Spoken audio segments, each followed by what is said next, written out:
to attempt to maintain the illusion that things are as they are. Things aren't as they are. Things have already become as they will be. The future is now not ahead of us. We're there. We're there. And the only question is, where do you position yourself now in this multidimensional matrix?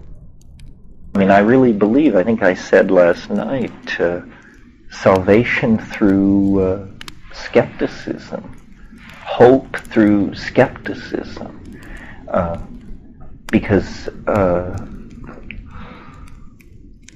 it's too difficult to tell what's going on. The only reliable indicators in this world are feelings and mathematics.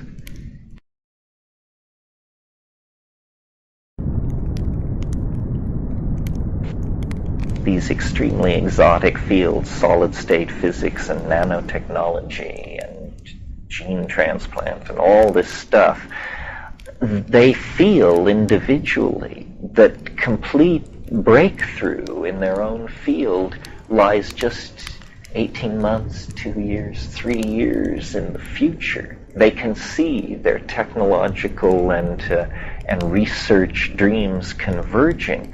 But this enormous wavefront of knowledge that has risen up out of the context of human civilization, it doesn't communicate along the front of the wave. None of these people in any of these fields have a very clear grip on what's going on in the labs down the hall or 2 floors up in different departments. So what's happening is the human database has taken on a kind of self-organizing quality. It's no longer entirely being coordinated by political decision makers or corporate decision makers. It's just simply taken on a life of its own. And I've long thought that one way of thinking about what's going on this planet is that information is just simply bootstrapping itself to higher and higher levels of self-reflection and self-coordination, using whatever means are necessary. When geology was all there was, that was the medium. When biology was all there was, that was the medium. When, chipped flint and ceramic was all there was, that was the medium. And now, the electronic information transfer technology is so all-pervasive that it's as though information has come into its own. I mean, it is now very restless in its relationship with biology as it explores, the new world of silicon into which it seeks to transform itself. I mean, technology has become prosthesis for the human species, and, it's our machines and our technologies that are now the major evolutionary forces acting upon us. It's not our political systems. It's these extrasexual children, these mind children that we have assembled out of the imagination. And I find it very promising and very challenging and very interesting. I think that it is that somehow the way back to the archaic, to the world of ecological balance and low technology and retraction of toxic infrastructure and all of that good stuff doesn't lie in some kind of Luddite know-nothingism or some kind of fascist program of limiting population and this sort of thing. Although I favor limiting population, I just can't figure out a way to do it that leaves human freedom intact. Instead, it has to be a forward escape through technology, but technology that serves an agenda of archaic revivalism. My brother was just here this weekend, and after we presented publicly, then we spent a long night talking over all of this stuff.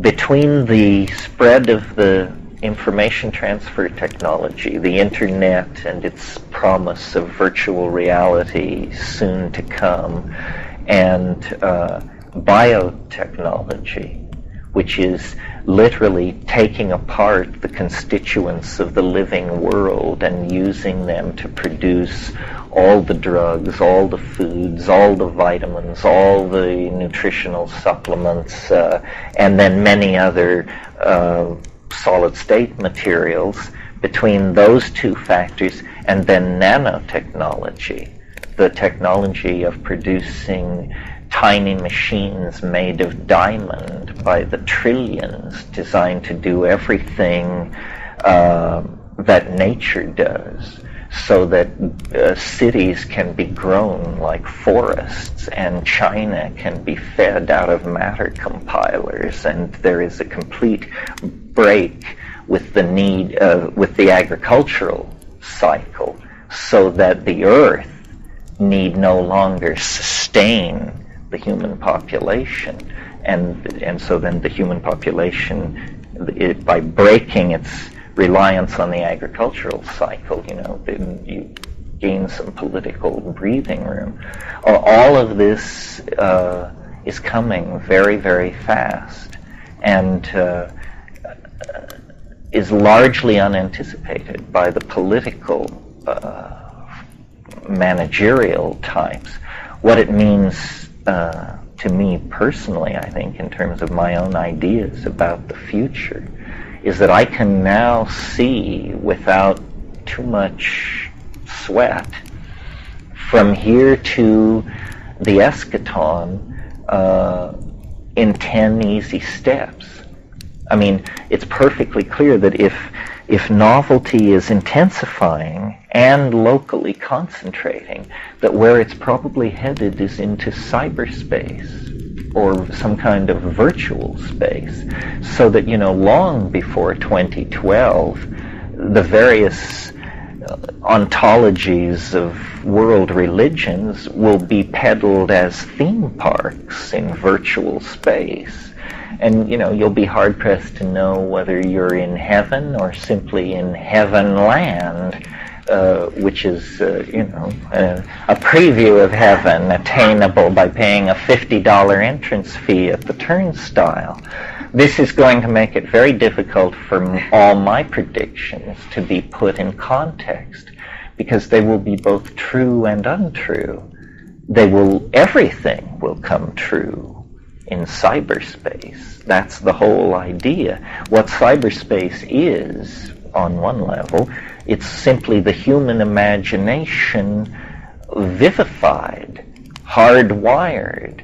What we're doing furiously, as fast as we can, is exteriorizing the human nervous system into a global organism of some sort, in which has a weird kind of Husserlian intersubjectivity about it. It is neither subjective nor objective. We are subjective nodes embedded in this domain of technologically created intersubjectivity between other human beings and machines.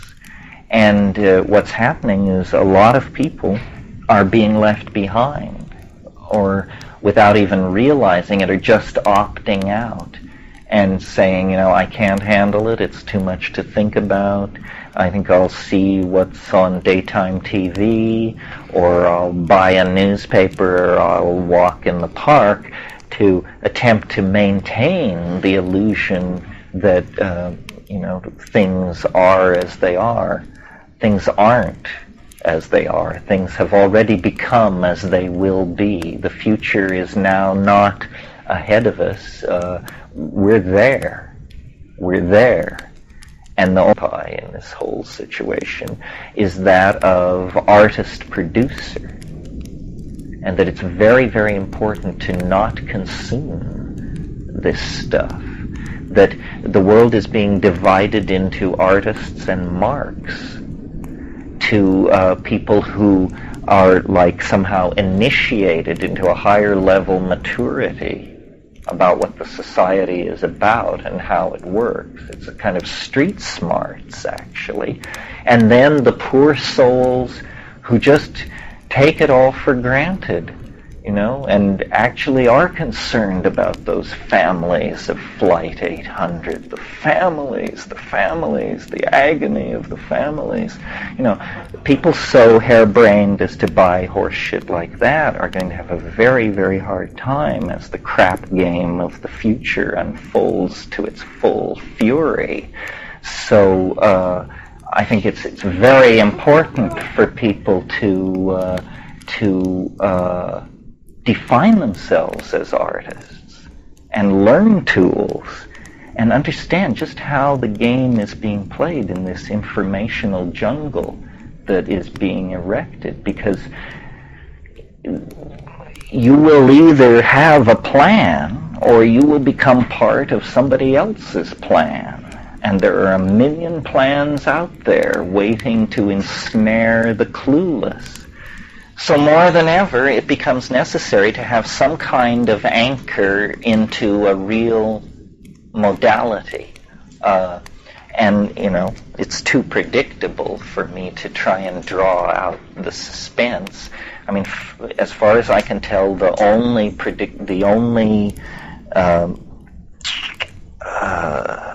place where we can touch the earth in this evolving situation is through our bodies, into feeling by any means necessary.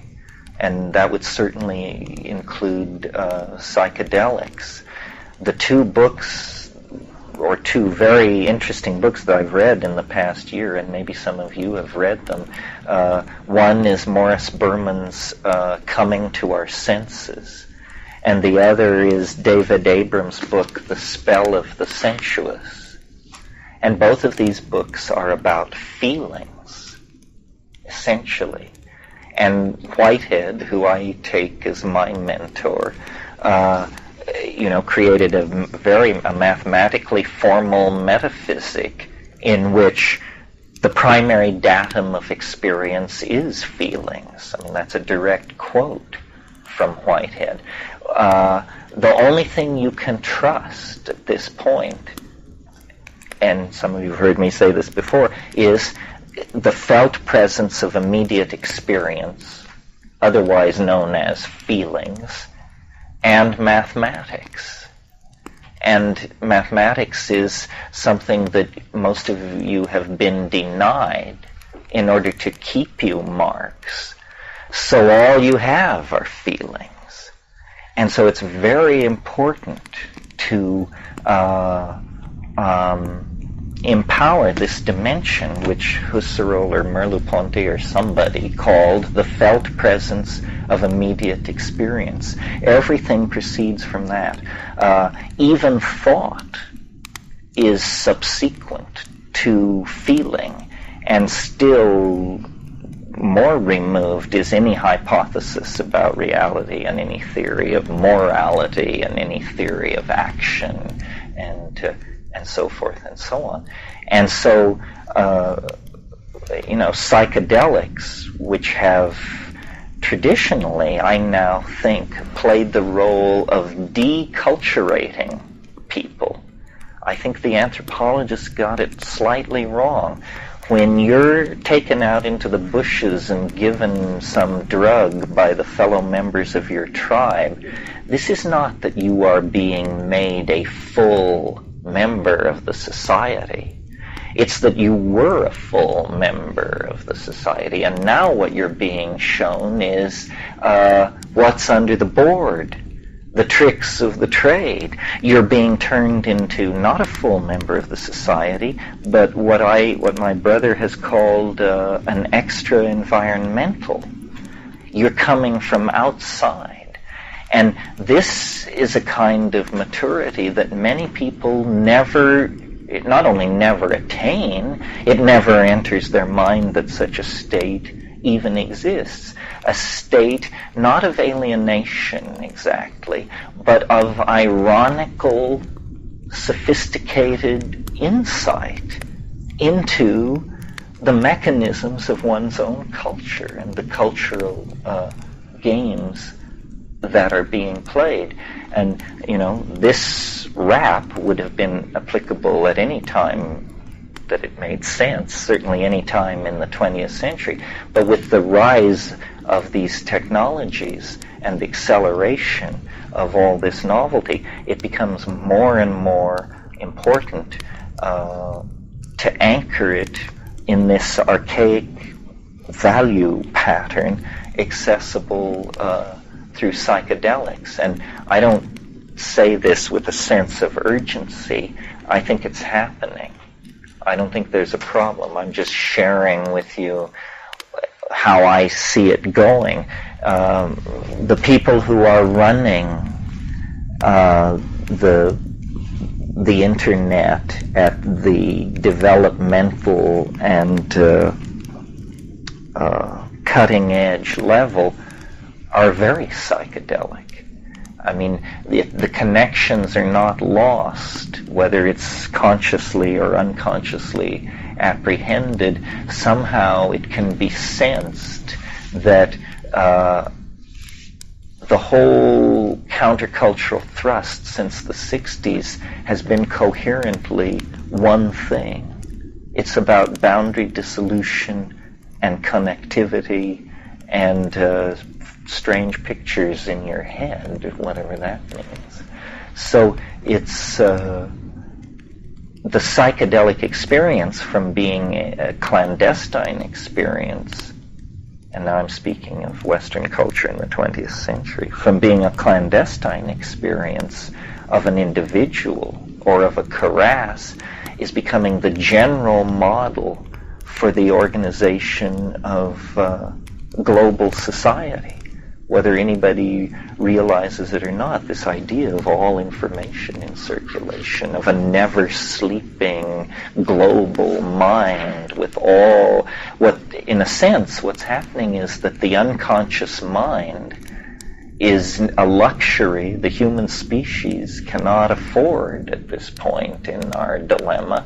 And so the unconscious mind is simply rising into consciousness by being hardwired into this global infrastructure. Well, so that's my take on it. What's your take on it? Does anybody want to say anything? Yeah.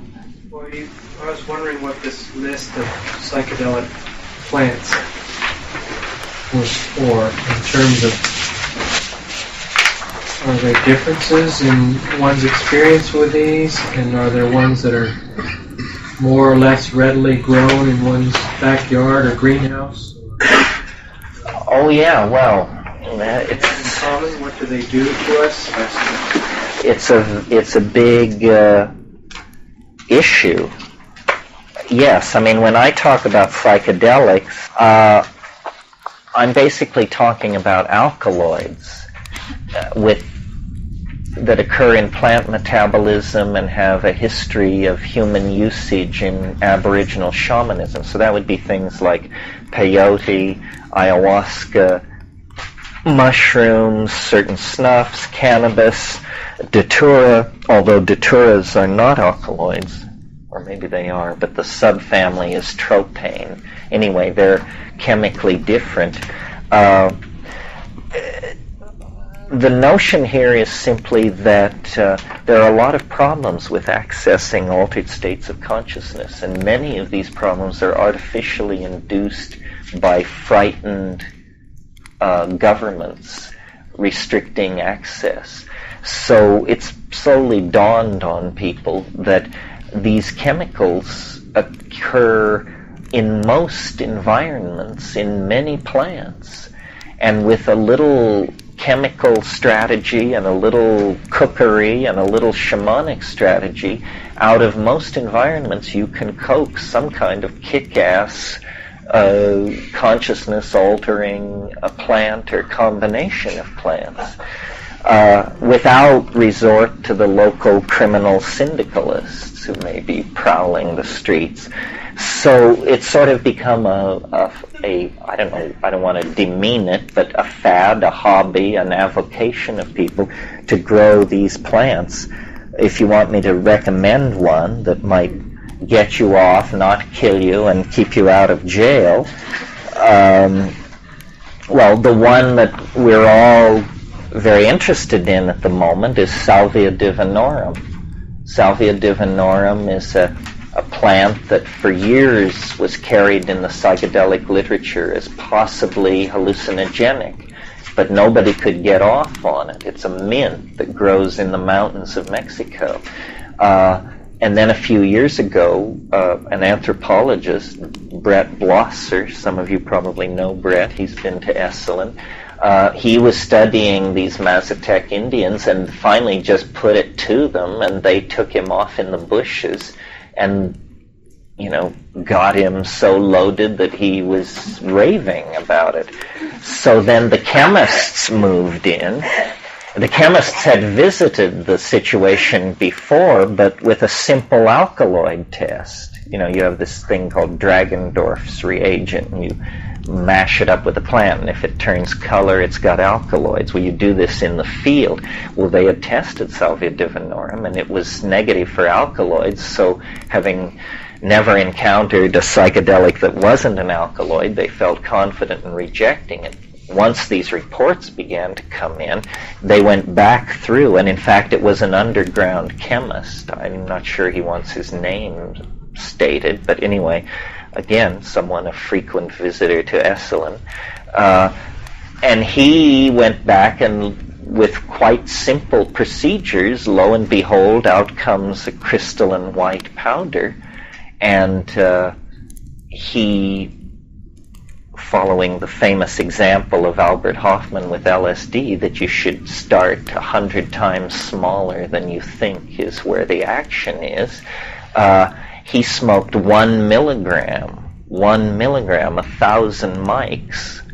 I mean, that's a grain of salt of this stuff, and,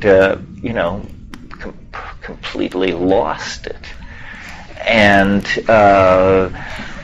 so then he went back and discovered that years previously there had been analysis done on this plant, and that a compound called alpha-salvinorin had been isolated and characterized, but never given to test animals or human beings.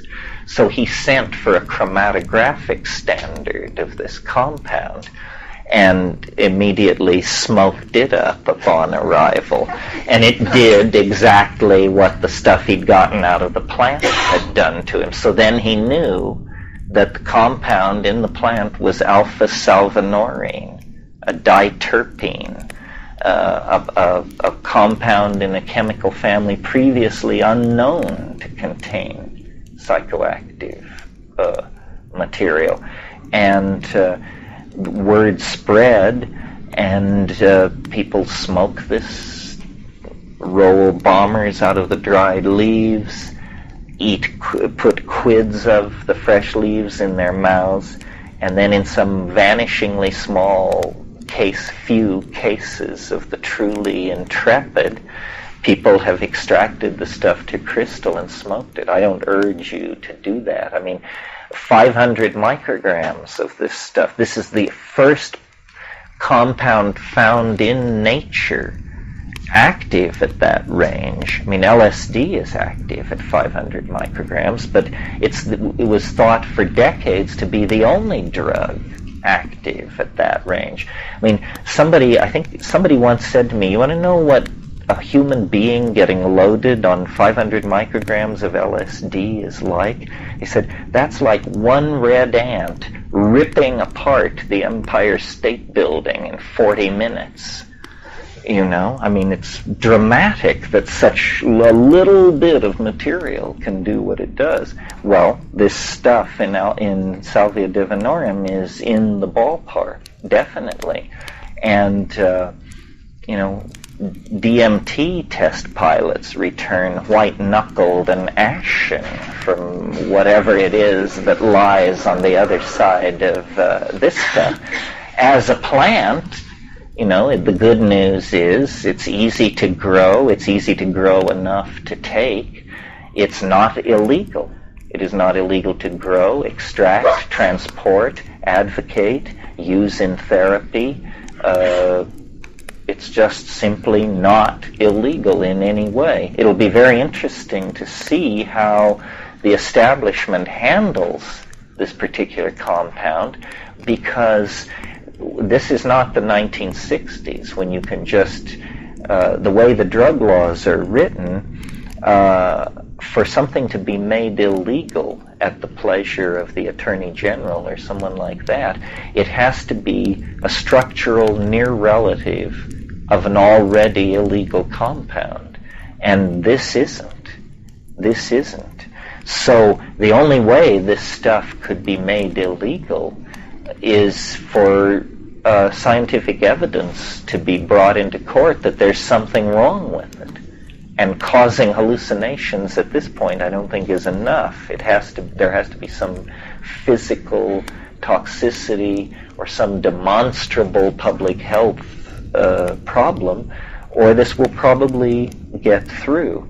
I think really what salvia means, and then there are others I could talk about, but this isn't a psychobotany gathering, or maybe it is. But I think what all this means is that the drug laws are not going to be repealed. They're just simply going to become irrelevant because there are so many loopholes, chemical exceptions, local sources of every illegal thing. I mean, take DMT, for example.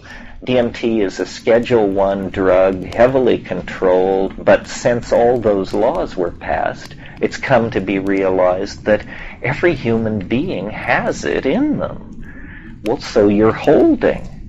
You are potentially arrestable for holding and transporting a Schedule I drug. Well, then that's obviously absurd, but on the other hand, the law has never been fought on those grounds. So ayahuasca is a perfect example. In a sense, ayahuasca is not a drug because everything in it that is working occurs in the human body anyway, just in smaller amounts and in a different ratio. So, unless we propose to make human brains illegal, which, I'm sure there are some people who would line up for that with great enthusiasm, but I think that's Buchanan's 17% that we just have to put up with. Most people realize, I think, that the chemistry of consciousness and the chemistry of nature are co-evolved and equally complex, and the place where one stops and the other begins is a fool's game. So if any of you are interested, salvia, it's easy to sit here. I mean, talking about psychedelics is very, very, very, very different from taking psychedelics.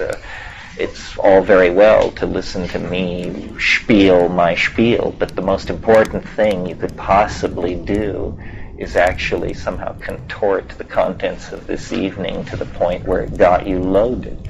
And that's probably best approached legally, safely, horticulturally, humbly, through salvia divinorum. How long does that experience last? Well, the way I like to do it, people do it different ways. The way I like to do it is I weigh about 35 grams of it, which is quite a pile. And then I remove the vein, the mid-vein of the leaf with my fingernail, just to drop the volume down. And then when it's all done, I have this very nice soft pile of green leaves. And then I roll it up and fold it up and put it in my cheek and lie down where I can see a digital clock. And what I'm waiting for is minute 17 or so.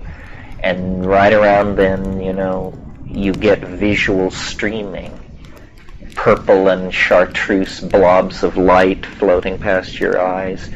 This is not the psychedelic experience. It's the prodrome of hallucination. You sometimes see this after orgasm.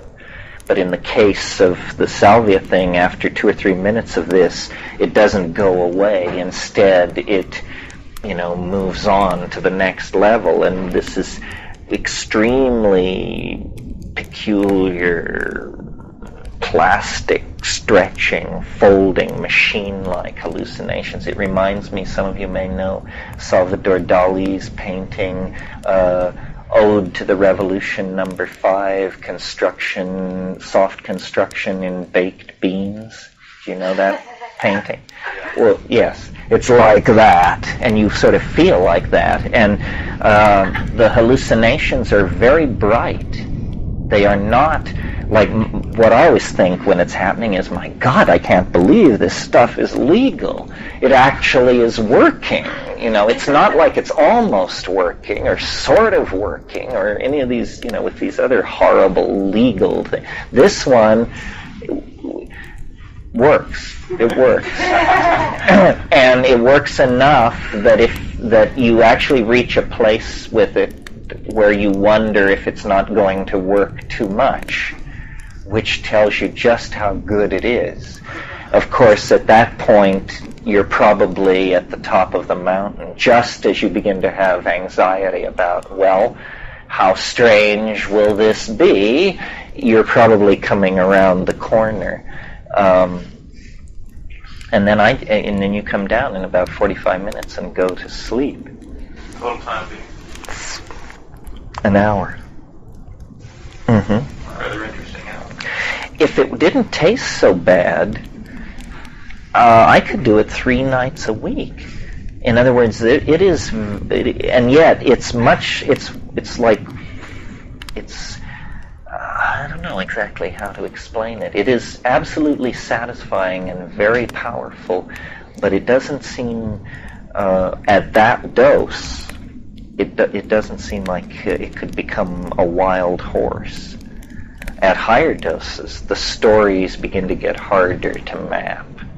And people who fiddle with the pure compound are obviously really intrepid. It seems to be about some kind of, my brother described it very well the other night. He seems to be susceptible to it. Some people are and some aren't. And he was at a conference somewhere, and there was just dried material rolled, and he just took a big hit basically to see how it tasted, to sort of get the feeling for how it tasted. And it folded him. I mean, he came apart. He twitched on the ground, and his description of it was, he said it was like being rotated to the left. There was this strange counterclockwise twist, and then you're like in this other dimension. You've just been hyperdextro-rotary homogenized, and now you're in a previously unsuspected domain of space and time that is immediately contingent to this dimension, but only by that means. And people people talk about something folds, something twists or untwists. There's definitely a sense of being moved. That's how, and the come on is faster than DMT, which is hard to imagine. I mean, the come on, in fact, is so fast that you don't act, you sort of discover yourself there. You're waiting for it to come on, and then you realize that for some time it has actually been on, and it was your perceptions that were lagging. No. I mean, the taste, if you do it, the fresh leaf in the mouth, it tastes very much like a very large mouthful of very leafy leaf. It's bitter, but it's not appalling.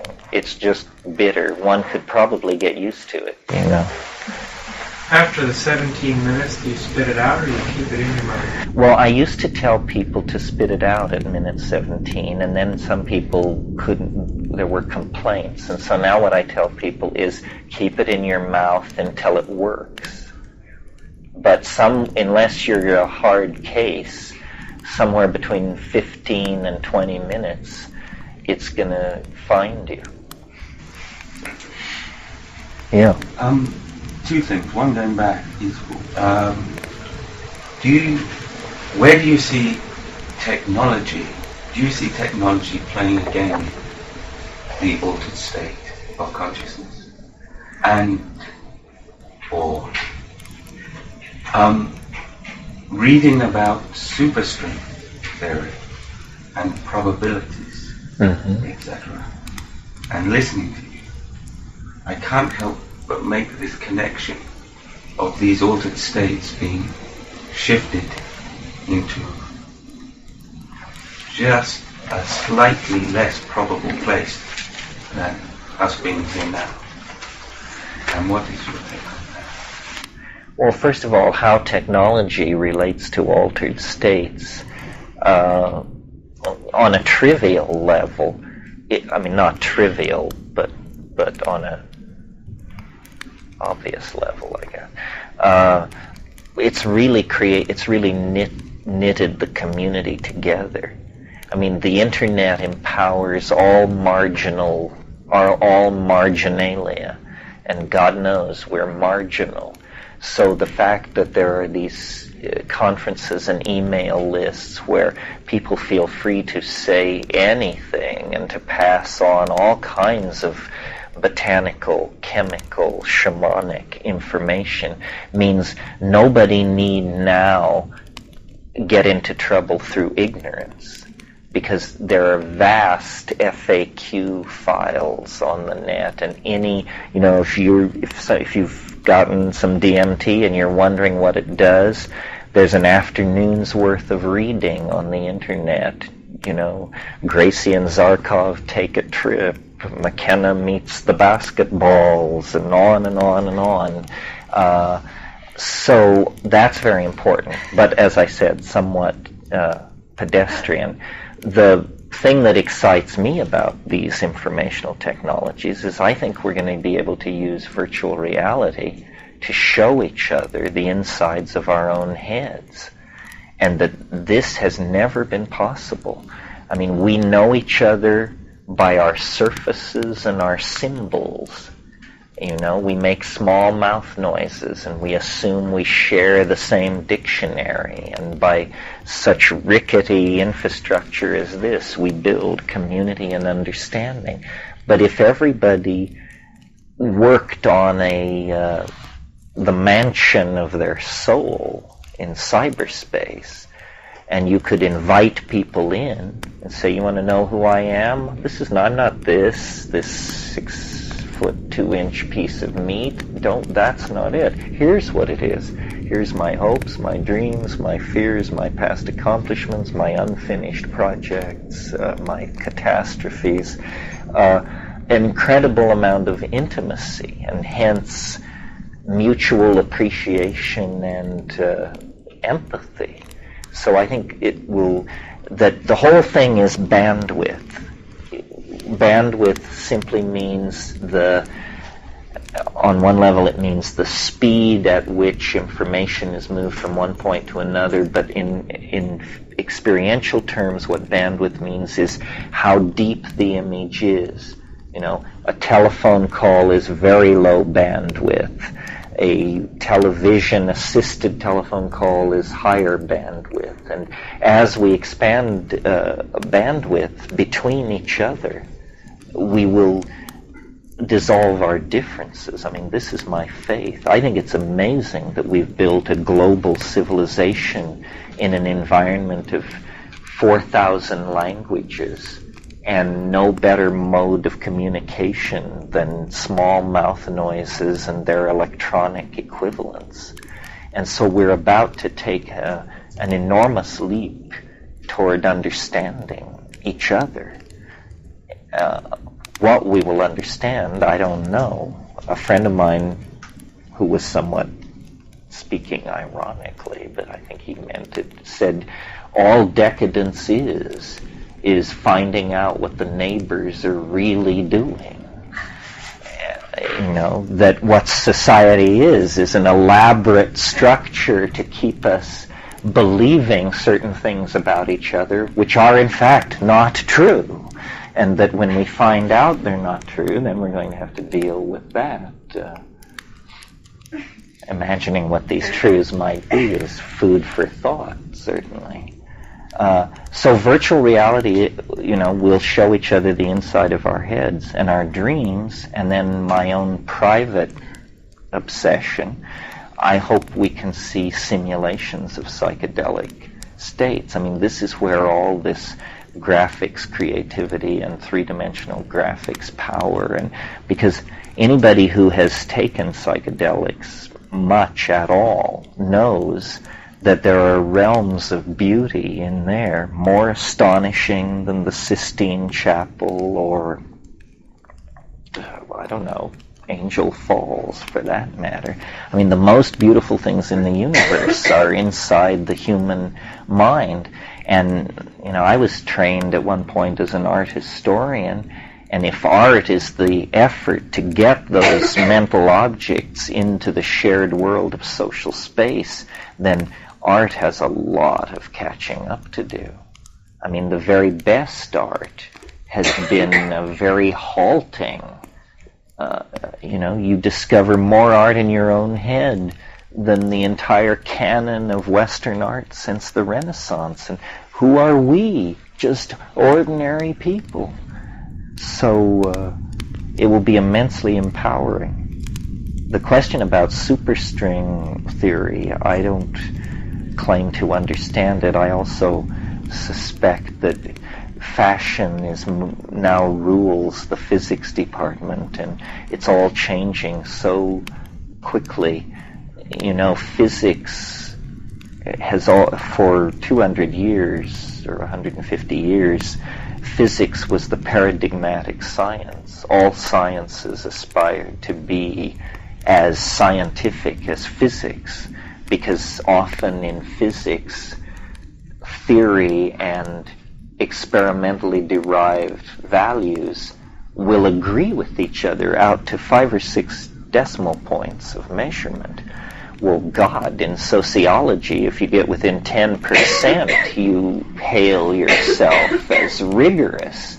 So, and biology sort of falls in between there, but it's very sloppy compared to physics.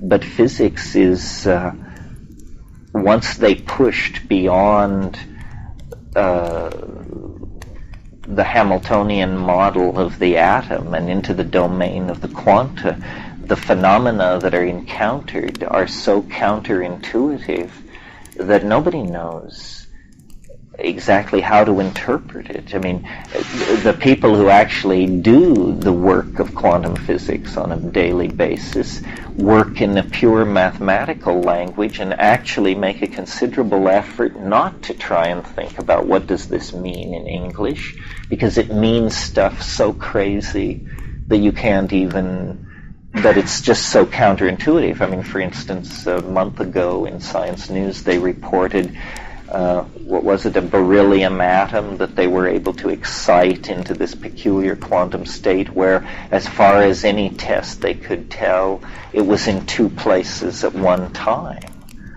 Well, was it in 2 places at one time, or is it that English is simply inadequate to say what it was, and this is some kind of deceiving lower dimensional description of it? Non-locality is this phenomenon that was thought so squirrely and improbable that in the 20s, when they formulated the quantum theory, they had 2 quantum theories on the table in front of them, both giving identical predictions mathematically, but using different assumptions. And one of them had non-locality built into it, and the other had uncertainty built into it. And they thought uncertainty was a smaller outrage to reason, the non-locality. So they chose the Heisenberg-Bohr model with this uncertainty principle embedded in it. But now, in the last 5 years, non-locality, which previously was just this, it was sort of a joke that these equations predicted non-locality, but some people thought up experiments to actually test this, and non-locality is as experimentally verifiable as any other phenomenon in the quantum world. And what does it mean? It means that all matter in the universe is somehow connected to all other matter in the universe instantaneously, without subject to the inverse square law or the speed of light. And,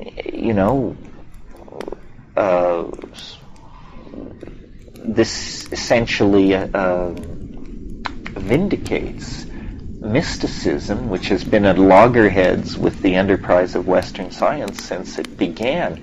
It also may mean, the alchemists like to say what is here is everywhere, what is not here is nowhere. What it implies potentially is that all information is immediately available, that we need not go to the Andromeda galaxy or the moons of Jupiter or anywhere else to find out the answer to any question. Somehow information is holographically and fractally and homogeneously distributed through the space-time matrix. Well, God, if you could get a technology together based on that, it would be the greatest revolution since the birth of human language or something like that. Yeah. I suspect that light is a great enough technology to be able to... Yeah, I suspect so too. One of the things I mentioned, and one of the things... worry about if I have a concern about the machine part or the hard wiring, is that it can take the attention away from the biological. my being able to do that, which may mean needing the help of some other minds and stuff also to be able to kind of reach that. Well, I think technology, the human brain is the god of technological innovation. In other words, we want to do it that way. We want to do it that small, that fast, that neatly. So as technology advances, it's going to look more and more like biology. Nanotechnology, which, as you all probably know, is this evolving technological field where you work with single atoms. You build up things atom by atom. Well, this is how biology does it. DNA is read by ribosomes that specify the assembly of proteins atom by atom. This is how we will do it. So the technologies of the future will be more and more, quote unquote, natural appearing. And finally, my fantasy is, a world where when you want to contact the internet, you just walk over and put your hand on a tree, and you immediately have T6 connection to the global bio-cybernetic matrix in cyberspace. Everything that we're doing, like building the internet, for example, you can build the internet, you can lay fiber optic cable everywhere and put up space satellites or stuff like that. But another way to do it would just recognize that the mycelial network already present in the soil probably has room for you to run your messages through it while it's doing the business of being alive. So the telephones of the future may look more like mushrooms than they do today. I mean, nature is obviously the model, and see, our technology now is a technology of heavy metals, high temperatures. I mean, we weld things, we melt things, and when we build, we assemble pieces of things, and then we bring them together under high pressure and high heat to make automobiles and aircraft and this sort of thing. Notice that nature, meaning organic nature, not volcanoes and hot springs, but organic nature accomplishes all of her miracles under 115 degrees Fahrenheit. There's no welding of beryllium and this sort of thing. So we could do that too. And when you use cool temperatures like that, well, then you don't generate toxic gases and strange physical byproducts like sulfur dioxide and mercuric oxide and all of this toxic material. So the machine age, as we have known it, was simply a very brief episode in human beings' relationship to the construction of prosthesis. I mean, I more and more think of it that way. I mean, the touching a tree to get to the internet, that's pretty far out. I mean, in other words, there are steps to that we don't know how to take. But I've talked at other times to this group about what I call these black contact lenses, except they're not contact lenses, they're actual implants in the back of your eyelids, so that when you close your eyes, there are menus hanging in space. That's not even nanotechnology. That's doable today. I mean, it might cost $1 billion, but if it were a fighter plane, we could deliver it in 6 years. It's easily done. So what I hope will happen is that we will retract this bulky, toxic, archaic, industrially based infrastructure and become more and more aboriginal in our presentation to an observer, but in fact through implants, prosthesis, nanocytes crawling around on the surface of our skin and inside our bodies and in the environment and so forth and so on, we will actually be becoming, at the same time that we make our peace with nature, we will continue to technologically evolve toward whatever it is that we are evolving toward. I don't understand what it is. What did you make of it? I mean, that's the basic question. What do you make of this? Well, someone asked me to explain what you talked about, or what psychedelics, I guess in a sense I was trying to say something, and about how I feel, why would I come back today to listen to you? Uh-huh. It wasn't a sense of hope, but it's more of a sense of understanding, deepening of some sort of understanding of, like, sometimes I'll contemplate, well, how come, I know what I was saying. I was saying that, how come humans think that they're more aware than the whole rest of everything else? And I was sitting squatting down on the bath's floor with the squirrel, I guess giving him a nut, and I was eating a nut, and we were just both there eating nuts and looking at each other eating the nuts. And I thought, I've noticed a lot of squirrels in the bath. Yeah, it's because of the cornmeal. That's partly my. I should have known.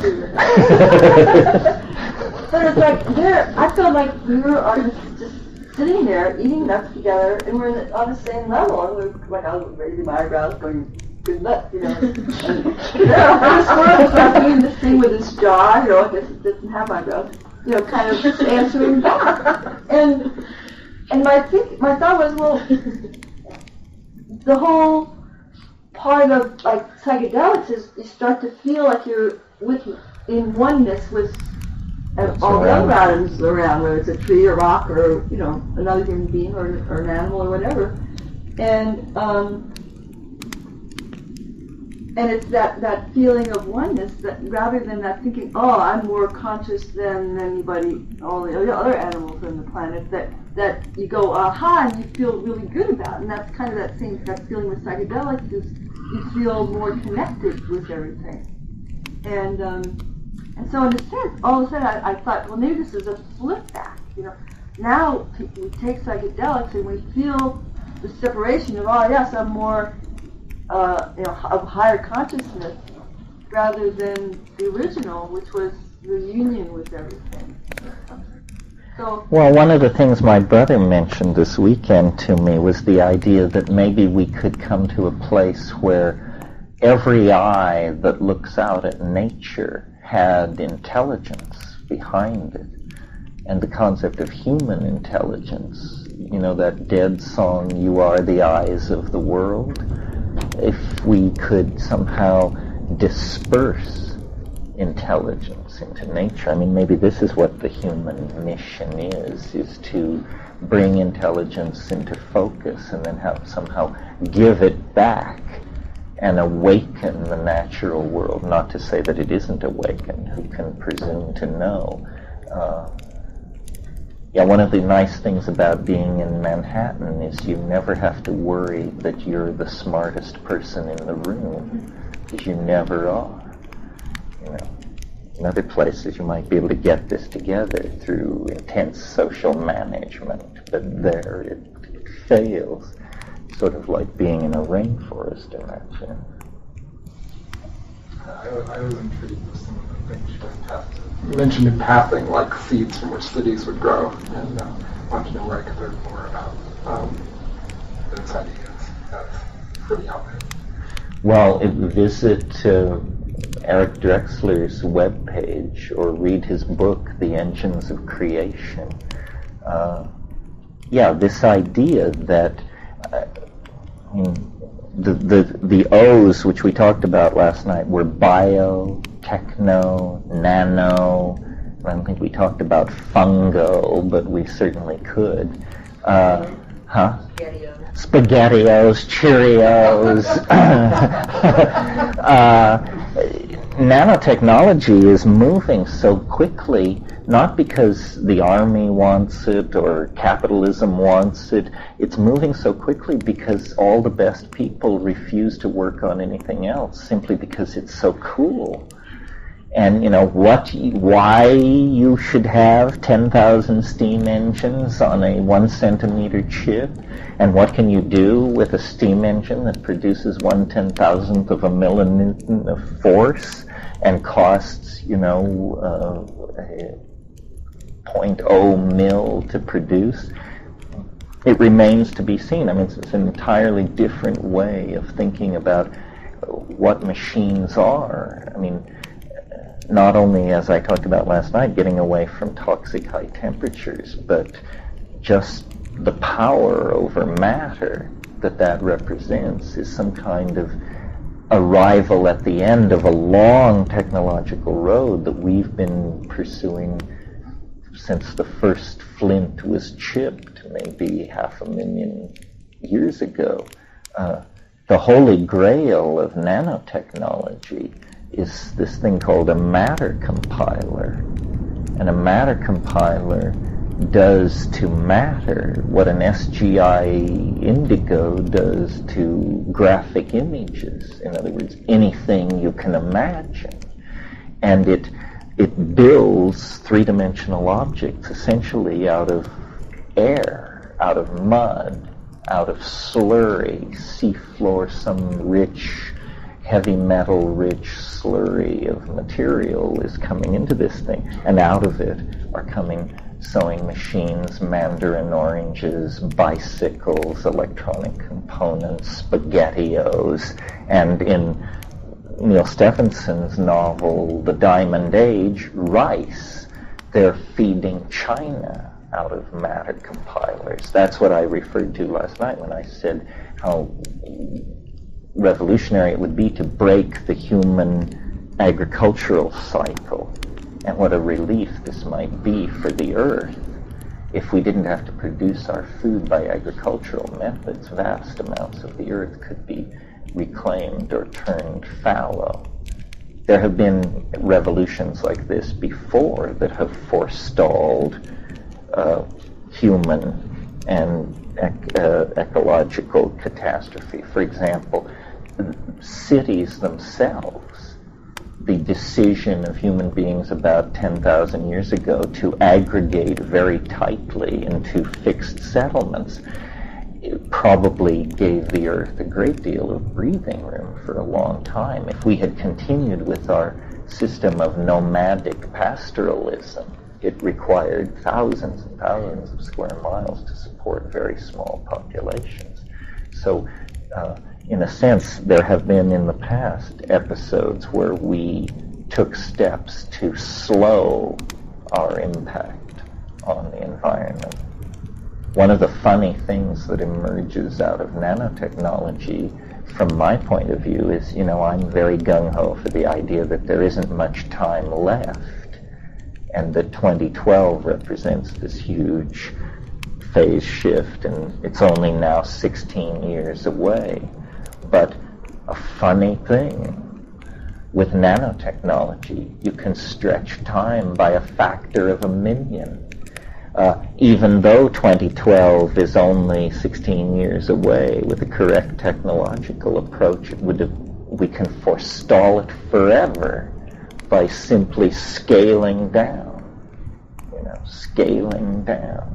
so that when you live in the domain and at the speed of microbes, 16 years is 50 million generations in the distant, far-flung future.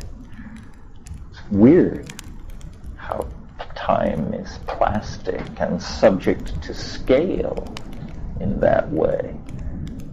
What is it about your focus on? If what the universe is doing is generating and then conserving and then novelty and then building further novelty upon it, well then in some sense we represent the novelty of novelties of novelty. We are where nature's eggs have tended to all roll to the bottom of the basket, and we're it. And so then our role in transforming the planet, the ecosystem, our social systems and technologies and everything becomes much more part of the cosmic drama, a continuation of the evolutionary drama. And then the question, but the really weird part of this whole rap is the nearness of this date. I think you could peddle this pretty easily if you were just vague about the date and said something like sometime in the next 1,000 years. And then people would see who couldn't line up for that. It's this it is now thing, sort of the guy with the beard on the corner, repent and be saved. I don't know what led into that, but time is a very interesting problem and not well dealt with, I think, in Western science. Probability theory is very fuzzy, and as the answers required or the questions asked in science become more precise, it becomes less satisfying. Albert, are you ready to go? No, I'm just... Launch when ready. No, I'll ask just a query. Just sort of tying back to something you were talking about with the nanomachines. You were saying that you could sort of stretch out time by scaling down. And the fact that sort of this great thing that was going to happen in 2012, it was okay. That's the flavor. It was okay because we could sort of scale time up for us. We could learn to stretch it out. And I'm just curious, and I'm bringing this up again, or going back to this just because it sounds relevant. How time can be stretched out in that way. If you could talk more about that. Is it just about more events happening? Well, that's one thing. It's just simply more events happening. In other words, at that nano level, activity is so furious that in terms of events per second, there are millions of them at the quantum mechanical level. But there is a deeper level than that, and that is the attractor in the phase space, if in the novelty theory, is somewhat like a black hole. Well, a black hole has this thing called an event horizon, and so to an observer exterior to the system, let's think of a spaceship approaching a black hole. To an observer outside the system, the spaceship appears to eventually disappear down the drain and is sucked into the hole. But because of relativistic stretching inside the hole, for the people on the spaceship, essentially they fall forever. And they never move beyond the event horizon. And so time is very plastic and slippery, and you cannot assume that what one observer is assuming is general for the system. That's why, I'm very sort of tongue-in-cheek about all these apocalyptic prophecies and when we get there and what will it be like and those kinds of questions, because it is a singularity, it's bound to be hideously slippery and difficult to actually confront. So falling forever, like for instance, one way to think of the time wave, because and for the group I'll say, the assumption that is operating in novelty theory is that you have a series of nested cycles, and that each cycle is 1/64th as large as the cycle that preceded it. So let's say we start, just for purposes of example, with a universe whose age is 72 billion years. That's a lot longer than is thought to be the age of this universe, which is somewhere between 12 and 16 billion years. They're fighting over it now in the captain's tower. But let's imagine a universe of 72 billion years with a built-in collapse factor of 64 and a nested set of cycles of natural law. Well, then 1.8 divide 72 by 64, and it's a number like 1.3 or something. So 1.3 billion years before you got to the end of this 72 billion year universe, there would be a transition into a new regime of natural law. Maybe it's biology. Well, then divide 1.3 billion years by 64 and you get, I don't know what, let's take a guess, 275 million years. Well, that's and so a new set of emergent phenomena come into the picture at that point. Let's call them advanced higher animals, land animals. Well, then the next cycle is 1.4 million years. Well, or 2.5 million years. Well, so let's call that the emergence of the higher primates. And the next is 175,000 years. Let's call that the emergence of Homo sapien. And the next is 4,500 years. Let's call that the history of the world. And the next is 67 years. Let's call that World War II to 2012. And the next is 384 days. And that's the year of the jackpot that begins late in 2011. Now, notice that at this point, we have gone through 6 or 7 levels. In order to get to the domain of Planck's constant, 6.55 times 10 to the minus 23rd erg seconds, technically known as a jiffy. In order to get down to the realm of the jiffies, which is the grain of the universe in quantum mechanical terms, it's going to take 13 more involutions of that cycle. So what we're saying is a universe structured like this, with this collapse factor in it, a universe 72 billion years old, would undergo 2/3 of its morphological unfolding. In other words, 2/3 of its developmental processes would occur in the last 6 days of its existence. Do you see what it is? It's the spin-in. It spins faster and tighter. So half of the evolutionary unfolding of that kind of universe would occur in the last few days of its existence. Most of it would occur in the last few milliseconds as it transited level after level after level. That's the kind of situation that I think we're in. And each epoch becomes a dimension for the expression of feeling and complexity in some kind of Whiteheadian sense.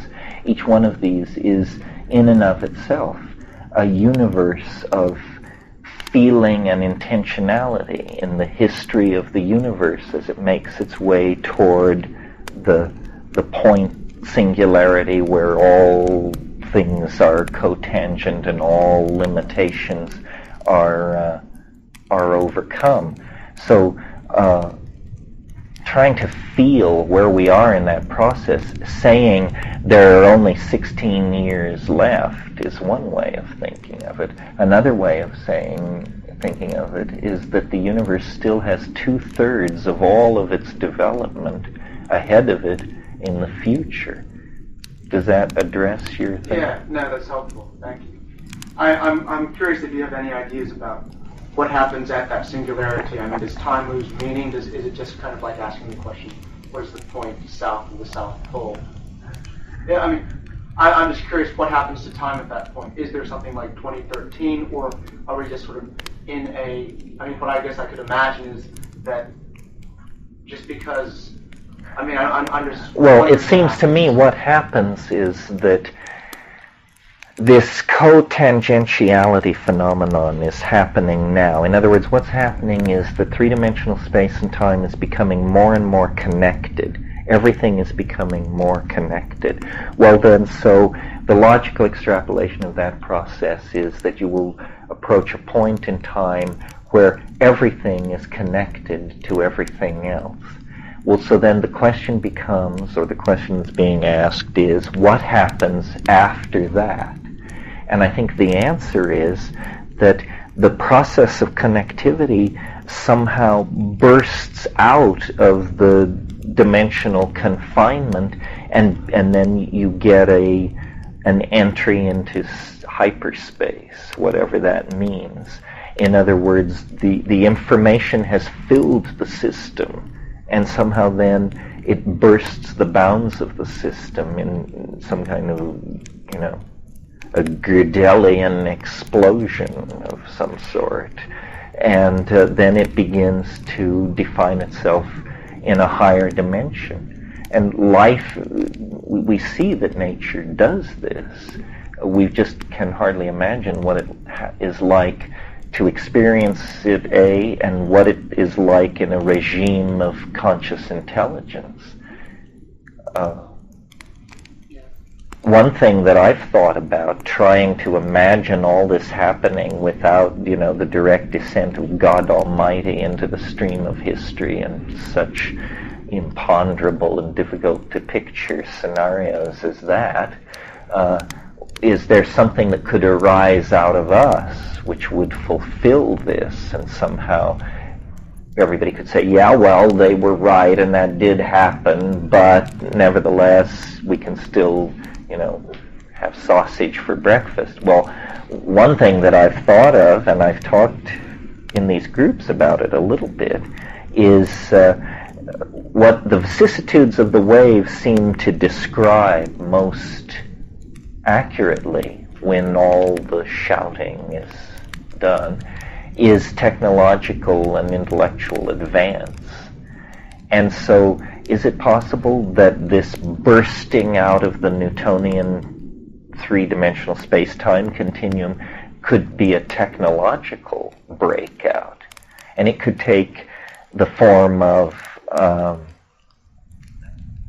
very, very powerful engine of some sort, like that could push a large mass close to the speed of light. But more appealing and easier to understand, I think, is a time machine. But it occurs to me that there may be something else happening here. And again, to understand it, here's a metaphor.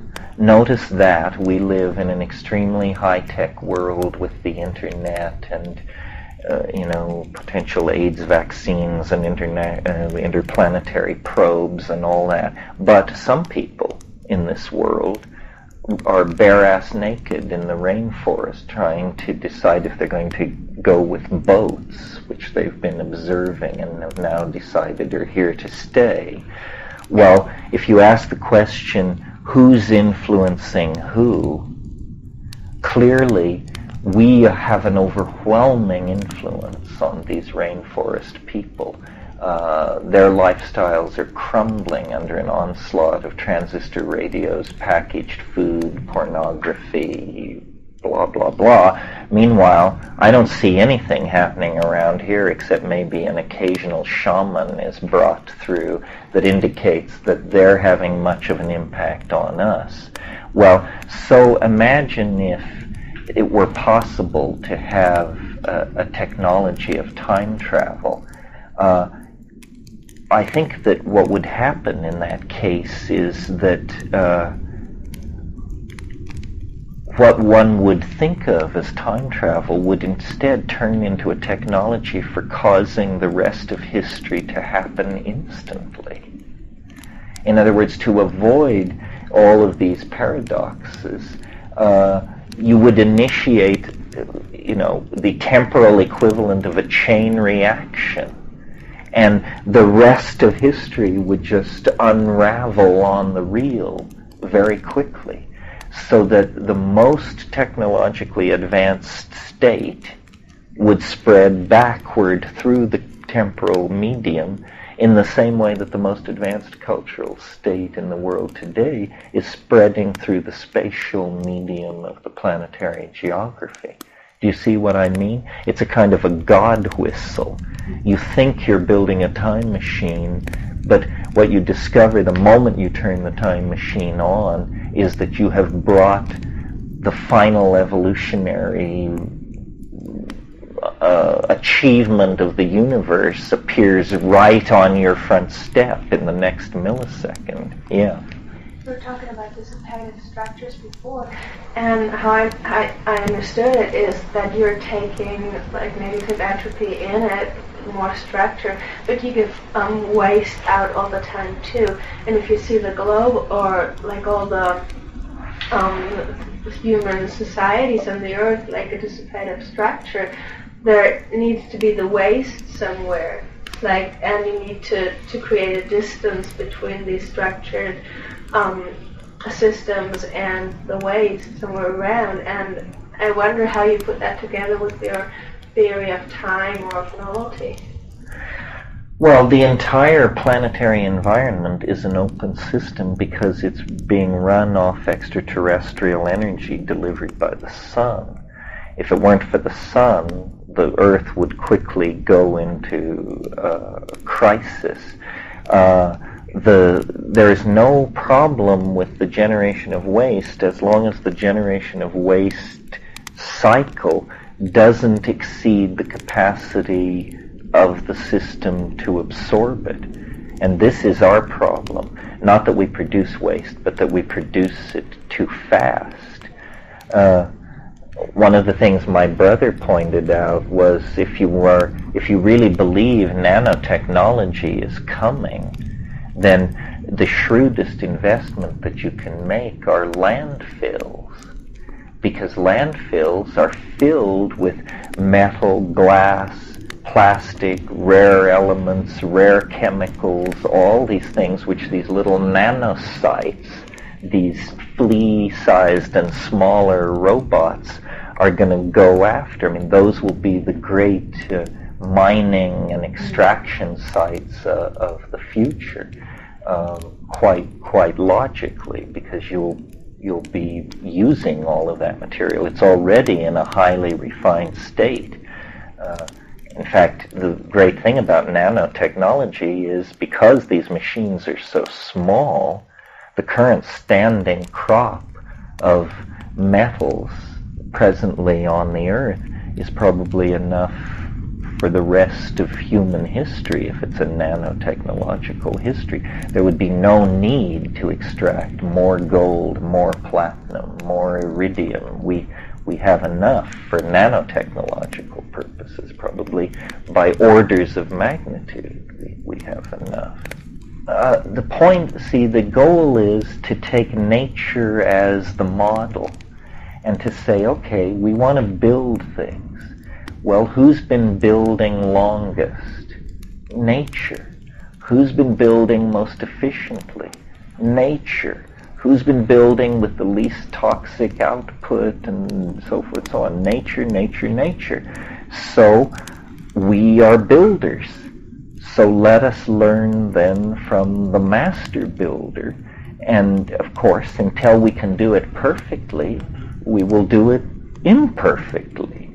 But more perfectly than we're doing it now. We finally at last sort of cited what the deal is with building stuff. Oh, it's supposed to be biodegradable, non-toxic, user-friendly, nutritious, brightly colored, whatever.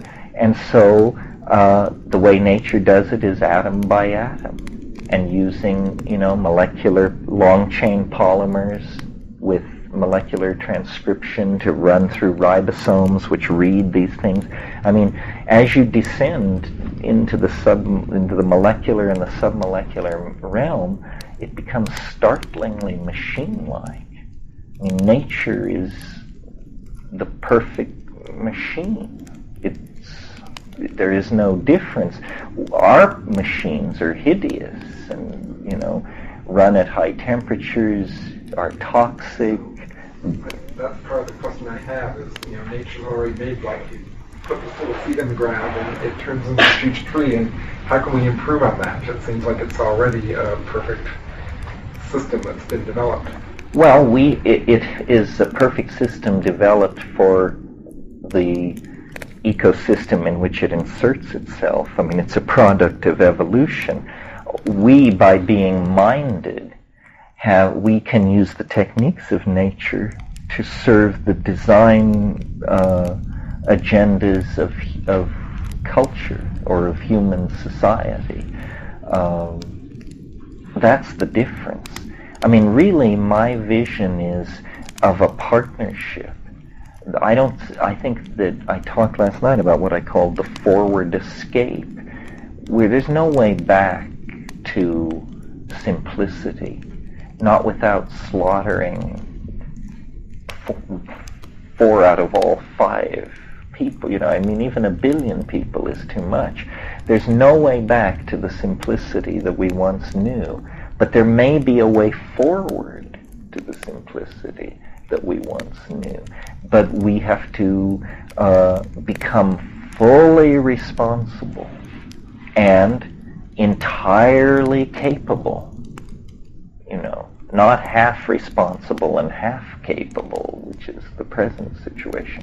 Capability means power, immense power. But power means responsibility. In other words, we can't evade the curious moral dimension that attends our enterprise, given the fact that we are conscious beings. But we can be responsible. Like my notion is really, in a sense, the human imagination, which is our great glory, has grown so powerful that we can barely unleash it on the surface of the planet. I mean, it's like trying to drive a fire truck around the nursery. The nursery can't handle this. The nursery is small and confined. So responsibility means respecting nature, but also making a place for the novelty that is resident in the human possibility, because nature also did that. I mean, nature risked everything on this planet on this particular experiment. And I imagine nature is well pleased. I mean, we're as successful as everything else nature ever attempted to do. I mean, when she wanted to make octopi, she made them. When she wanted to make machine-building, neurotic, tormented human beings, she made them in spades. Well, what if something like the Cultural Revolution in China were to occur? There you had a group of people who decided to destroy everything that was old and traditional in that culture. What if humans came to the point where they realized that all our technology was so grossly unsatisfying that we just kind of went on some kind of rampage to destroy everything that was modern and technological in some kind of self-destructive mode in order to get back to a more nature-based, satisfying lifestyle? Well, this could probably be done, but I would bet you that as soon as people pick themselves up off the floor, they'd start the long march forward again. Because I think tool making is, what we do. And it's just irrepressible. We are the creature, in the same way that abalones make abalone shells, we construct technologies. It's irrepressible, I think. I mean, it might take different directions. Like maybe you're thinking of Dune, where this was in Frank Herbert's science fiction novel, they had a rule: thou shalt make no machine in the image of the human mind. And in the name of this rule, they had destroyed all computers, and consequently, they were telepathic, and they had powers of language and telepathy. But on the other hand, it was a startlingly primitive world. I mean, our thing is not, I don't think we can, our machines are such a basic part of our cultural toolbox now. For instance, the world price of gold is set every day by machines.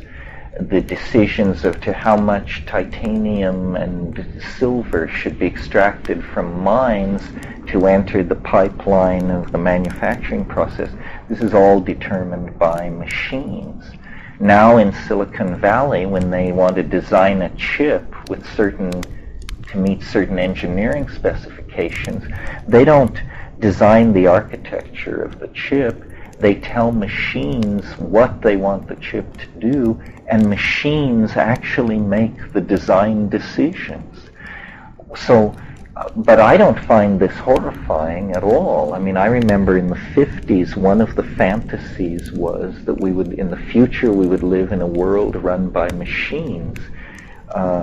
Well, instead we live in a world run by politicians, mafias, advertising conspiracies, pharmaceutical companies, and political pressure groups. I'd take machines any day against that crowd, and their wonderful impartiality. Yeah.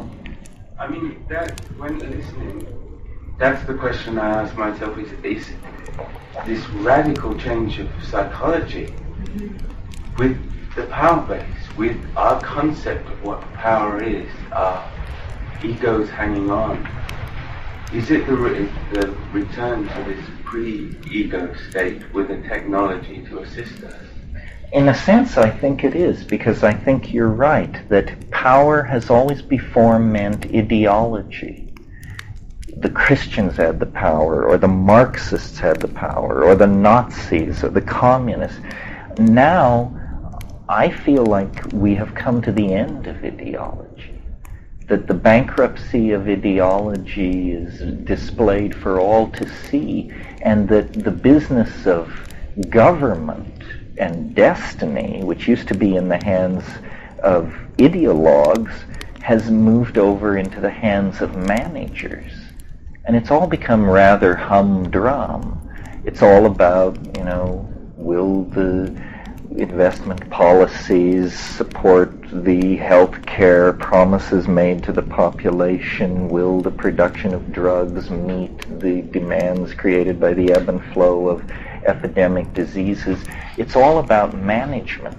I think our exhaustion with ideology is very healthy. I don't think there are good and bad ideologies. All ideology is bad, and it's taken us, 1,000 years to sort this out, and we had to have Auschwitz, and we had to have Stalingrad, and we had to have just how many times you have to have your nose rubbed in it before you realize, that ideologies are cultural means. They are the most confining of the cultural means. I mean, that's where culture gets real ugly, is when you rub up against its ideologies. So by turning a lot of these middle management and bureaucratic functions over to machines, we're signaling that we're not interested in that anymore. And yet the ego, I see ego as alive and well as it's ever been in my lifetime.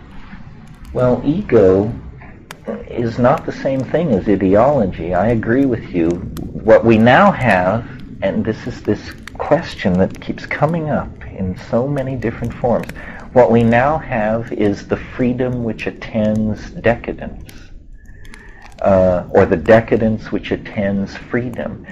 By being liberated from ideology, we essentially are invited to be all we can be, but we are free, in James Joyce's phrase, to flop on the seamy side. And, without Christianity, without democracy, without, these great inspiring. And so this is the question, why does all freedom end in sadomasochism? Why do all efforts at liberation end in recidivism and repression? Is this a natural law, or we've had a bad string of experiences with this, but it's not writ in adamantine? For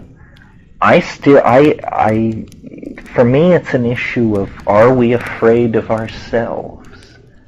And we inherit a huge bunch of ideological baggage, not only Christianity, but Freudianism and Marxism, which requires, a dictatorship of the proletariat and so forth and so on. We inherit all kinds of ideological baggage designed to make us fear ourselves.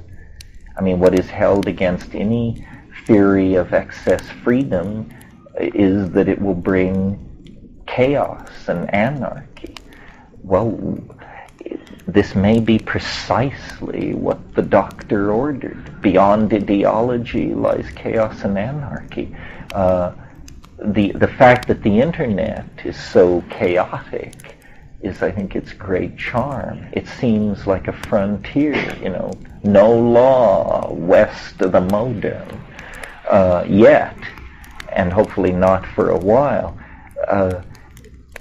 I mentioned in another context, but not to this group, but I guess this is in the air, this French historian, and I don't know exactly how to pronounce his name, but Raoul Vanegan, who wrote this thing called the Movement of the Free Spirit. And it discusses a heresy that had great currency in the Middle Ages. And the heresy had many names and different forms, but it always revolved around the proclamation that human beings are perfect. Human beings are perfect. And it was fascinating to feel my own reactions as I read this, because I certainly I don't consider myself Catholic in reflex, and I'm trying to be a good anarchist, and I lean toward the idea that man is perfect. But reading about a group of people who absolutely believed and acted this out pushes you up against it. Because, if man is perfect, theft is all right, murder is all right, murder of your own children is all right, on and on and on. So then you think, well then, so apparently I don't think man is perfect. Well then, so where do I draw the line? The fact that people in the 1200s could make this leap to proclaim this and then to live it. They lived it. So they didn't work, and they didn't stay in the villages, and no one would have anything to do with them except people who agreed with them. And so there was this counterculture in medieval Europe of these large camps of people outside major towns where everybody who was there, by being there, was committed to the idea that anyone could have sex with anyone else, that anyone could take anything by anyone else and use it as their own, that no one had to answer to anyone else, that there was no authority, so forth and so on. Well, the church burned these people with endless zeal, you can imagine. And even for us, reading this, it shows you how deeply we carry the idea of our shadow, and how profoundly convinced we are that we pose a great danger to each other, and that we must mitigate this with law and rules and psychotherapy and drugs and high walls and so forth and so on. This bombing of these airplanes and then the Olympics and the stuff on and on and on is so clearly designed to replace the rather, I imagine, unviolent and humdrum world you live in. I mean, when was the last time you saw several people blown apart by plastique? Not recently, I'm willing to bet, unless you just shipped in from Algeria. But you're asked to give up your experience and replace it with a media-created world of exploding airliners, sinister international organizations, and so forth and so on. This ability to use the deaths of what are trivial numbers of people. I mean, in the same week that these 200 people were blown out of the sky, 6,000 people died on the American highways, and there was not a mention of that.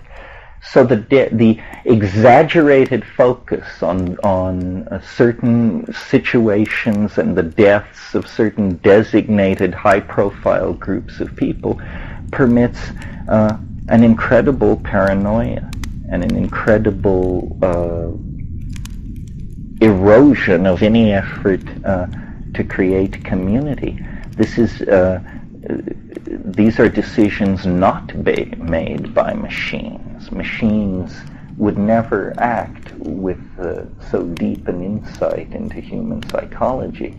These are machine decisions initiated by human managers playing the old-style game. Well, it's not just. It seems like it's not just managers designing this. It's individuals who love this kind of news, whose favorite type of entertainment that they pay to see is these violent movies of people being blown up. Well, we are all guilty to the degree that we tolerate and consume this stuff. I mean, prurience has always been the path to riches. Was it P.T. Barnum who said nobody ever went broke underestimating the taste of the American people? I'm sure that that's quite true. So what do you ascribe this desire that seems to arouse from individuals? Well, I personally, and I'm willing to extend it to my friends and my enemies, I personally do not enjoy seeing violence or people being tormented or children being abused or this sort of thing. When I was in Boulder, I met a friend of mine that I hadn't seen for 25 years and asked him what he was up to. And what he's doing is he's founded a company called Rocky Mountain Media Watch. And what they do is they have 150 people who work for them in 150 cities, and once a week these people make a video cassette off the TV of the evening news, the local evening news hour, and they ship all these tapes to Boulder, and they have rooms full of people watching these things on screens and scoring how much of this hour went to ecological stories, how much went to lost pet stories, how much went to toxic waste stories, how much went to the circuses in town stories. And I said, well, Paul, what is the deal with violence and what's going on? And he said, whoa, it's very simple. We've seen it thousands and thousands of times. In a half-hour show, the most violent part of the show occurs immediately before the longest commercial. And you are brought to this state of adrenal excitement. And I said, well, do people enjoy watching people shot and blown up? And he said, no, you can put electrodes on them, and you can tell that it raises anxiety and it raises adrenaline levels. But he said the whole point is then you cut to the commercial, you bring on images of sexuality, of flesh, of soft music, and of the product. And the product then becomes associated with security. It's all about, look at this horrible death, manglement, horror, now, and this wonderful soap which will give you social confidence and make your hair shiny and your underarms inoffensive. And this game is played 300 or 400 times a night with monkeys on the receiving end. People who take Ross Perot seriously and fear visits by alien proctologists. That population are, being subject to this hammering stimulus response thing. Well, it's no wonder that people are just totally clueless. The cultural engines are becoming almost unmanageably dangerous for the unsophisticated. This is what I meant last night when I said there are two kinds of people. There are artists and marks, not in a tone of superiority. We're the artists and we're on the inside, and so we're immune, and the marks, fuck them, they're all lost souls. No, every one of us every day is tested to see, are you an artist or are you a mark? In this moment, are you an artist or are you a mark? In this situation, are you an artist or are you a mark? And, everybody tumbles both ways several times a day. I don't know exactly what to do about it. I mean, Joseph Goebbels really turned it loose inside the 20th century. I mean, this has all been developed since the 30s, advertising techniques of behavior modification, ways of insinuating complex messages into people and getting them to respond. The antidote is, in that environment, you cannot flee from it. You cannot avoid it. What you have to do is produce output into this ocean of competing means. Output and subversion and sophistication. You have to be, I think, very, very... this is no environment for the credulous, the epistemologically naive, those driven by inner imbalances to adoration and belief. I mean, I really believe, I think I said last night, salvation through skepticism, hope through skepticism, because it's too difficult to tell what's going on. The only reliable indicators in this world are feelings and mathematics. And mathematics has been torn from you as an option in the process of infantilization that we're denouncing here. So all you have left are your feelings, 90% of it.